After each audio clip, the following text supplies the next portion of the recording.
This video, I want to talk to you about faith, believing God for whatever it is that you're believing God for.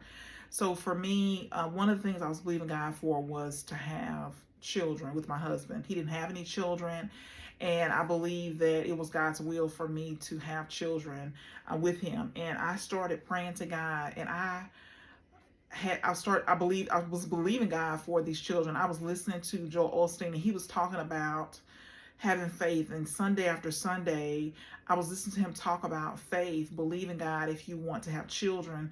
And I was watching things on TV about having children. I was believing God. I was things that were on TV about being pregnant. I was watching. I became obsessed with watching things that was about pregnancy. And I was believing God for two children.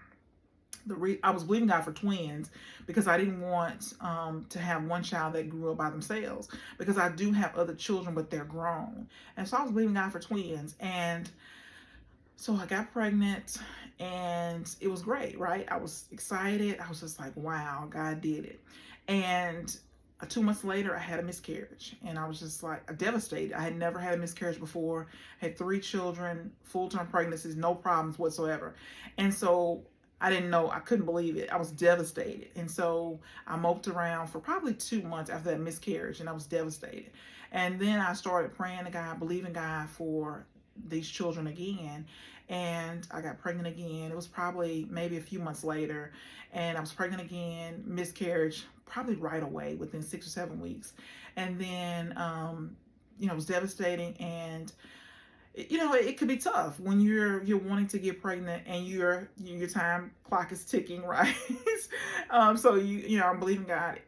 Every Sunday I'm believing God. I'm watching Joel Osteen, because sometimes you got to borrow somebody else's faith. And so he was believing for these people in his church, or people that would come. He was believing with them. He was speaking words of faith, and I was speaking those words of faith over myself, over my body. And so I got pregnant again, third time miscarriage. And I was just like, oh my goodness. Okay, so I'm over it. This is too much for me. 3 miscarriages. I was getting older. I was probably 36, almost 37. And I was just like, okay, it's not gonna happen. I'm too old. I'm not gonna be able to do this. And so month after month, I was just like, okay, I just need a break. I don't think I can do this anymore. It's just too devastating. It's too hard on my body. All these different things, these different changes your body goes through. And so I was just like, okay, I just need a break. And so when I took that break and I decided, okay, I'm not going to be doing anything else,